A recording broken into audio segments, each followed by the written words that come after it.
మంత్రి గారు. అధ్యక్ష, ఇంకెవరైనా? అధ్యక్ష, ఇందాక ఇప్పుడు నెక్స్ట్ క్వశ్చన్, ఇది క్వశ్చన్ ఎవరే కదా అధ్యక్ష.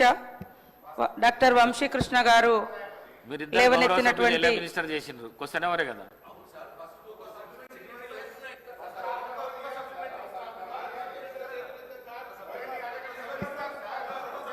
ఎవరైతే సిగ్నేటరీ చేసి ఉంటుందో వాళ్ళకు మాత్రమే అవకాశం ఇవ్వబడుతుంది, మీకు తెలుసు సార్. నేను మాట్లాడినాక మళ్ళీ వాళ్ళని మాట్లాడండి మేడం. సార్, ఇందాక వంశీకృష్ణ గారు లేవనెత్తినటువంటి అంశం నల్లమల్లకు సంబంధించింది సార్. అధ్యక్ష, మానవ వికాసానికి సమాజ అభివృద్ధికి రహదారులే జీవన రేఖలు సార్. రోడ్లు లేనటువంటి గ్రామాల పరిస్థితి ఎట్లా ఉంటుంది, అభివృద్ధి ఎంత వెనుకబడేయబడుతుంది అనడానికి నేను పుట్టినటువంటి ఆదివాసీ గూడాలు, పల్లెలు, తండలు, మామూలుగా అటవీ ప్రాంతాల పరిస్థితి మాకు తెలుసు. ములుగు కానీ, నేను ఇన్ఛార్జిగా ఉన్నటువంటి ఆదిలాబాద్ కానీ, నేను నిరంతరం పర్యటన చేస్తున్నటువంటి అచ్చంపేట కానీ.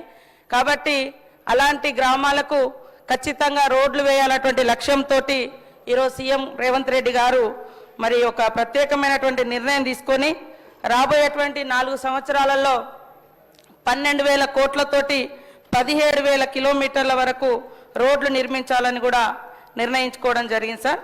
ఇప్పటికీ ఈ ఏడాది సిఆర్ఆర్ కింద 2,311 కోట్ల రూపాయలను మంజూరు చేసి 2,400 కిలోమీటర్ల నిర్మాణం కోసం టెండర్లు వేసే ప్రాసెస్లో ఉన్నాయి సార్. కొన్ని టెండర్లు కూడా అయినాయి, కొన్ని వర్క్స్ కూడా చేపట్టడం జరిగింది. రాబోయే రోజులలో ఇందాక మల్రెడ్డి రంగారెడ్డి గారు కానీ, వంశీకృష్ణ గారు కానీ లేవనెత్తినటువంటి రోడ్లకు సంబంధించి ఖచ్చితంగా మరి 12,000 కోట్ల రూపాయలు ఖర్చు చేస్తాం. 11,000 కిలోమీటర్లను రోడ్ల నిర్మాణం చేస్తాం.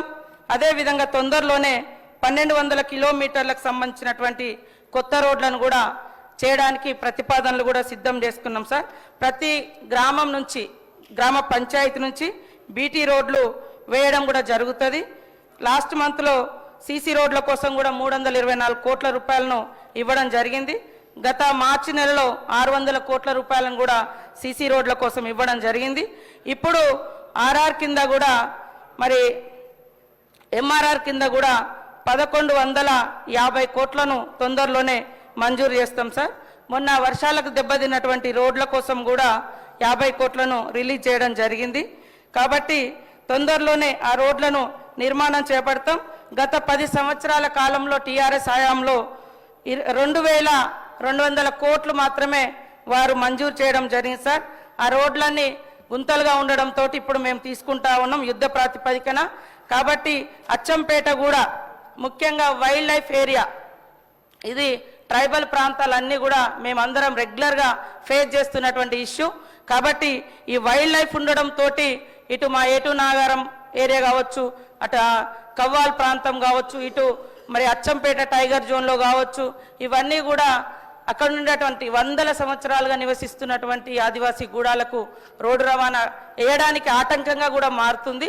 కాబట్టి ఇక్కడ నుంచి ఒక ప్రత్యేకమైనటువంటి అధికారిని పెట్టి వీటికి కూడా సకాలంలో ఈ చెంచు పెంటలకు కూడా పర్మిషన్ వచ్చి రోడ్లు వేసే విధంగా కృషి చేస్తామని తెలియజేస్తూ, ఖచ్చితంగా రాబోయే కాలంలో అన్ని రోడ్లకు ప్రతి జీపీ నుండి మండల కేంద్రానికి, ప్రతి హాఫ్ స్టేషన్ నుంచి గ్రామ పంచాయతీకి రోడ్ల నిర్మాణం చేస్తామని తెలియజేస్తా ఉన్నాం సార్.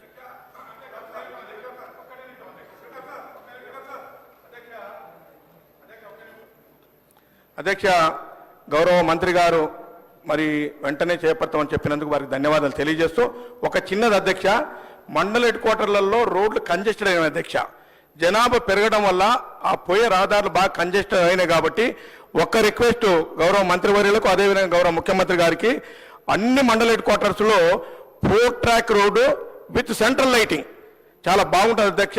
ఇది 4 ట్రాక్ రోడ్డును ఆ మండల హెడ్ క్వార్టర్లో అటువైపు ఇటువైపు 2 కిలోమీటర్స్ ఆ మండల హెడ్ క్వార్టర్ దాటినాక కూడా దానికి అప్రోచింగ్ వేసి మరి అక్కడ ఉన్నటువంటి ట్రాఫిక్ జామును నివారించాలంటే ప్రతి మండల head quarter 4 track road with central లైటింగ్తో వేయాలని గౌరవ మంత్రి గారిని కోరుకుంటూ సెలవు తీసుకున్నారు అధ్యక్ష. Thank you. క్వశ్చన్ నంబర్ 475 మున్సిపాలిటీలలో పారిశుద్ధ కార్మికుల క్రమబద్ధీకరణ మందుల సామెల్. ఈ ప్రశ్నను చివరిలో తీసుకోబడుతుంది. Question number 445. గ్రామ పంచాయతీలు, మండల పరిషత్తులు, జిల్లా పరిషత్తులు సంబంధించిన పెండింగ్ బిల్లులను చెల్లింపు. పంచాయతీరాజ్ మరియు గ్రామీణ శాఖ మంత్రి గారు.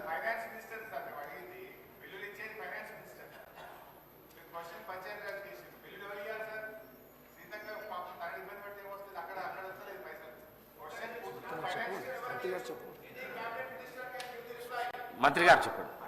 అధ్యక్ష, 2024 నవంబర్ 1వ తేదీ వరకు రాష్ట్రంలో గ్రామ పంచాయతీల సర్పంచులకు చెల్లించే బిల్లుల మొత్తం 691,93,00,000 సార్.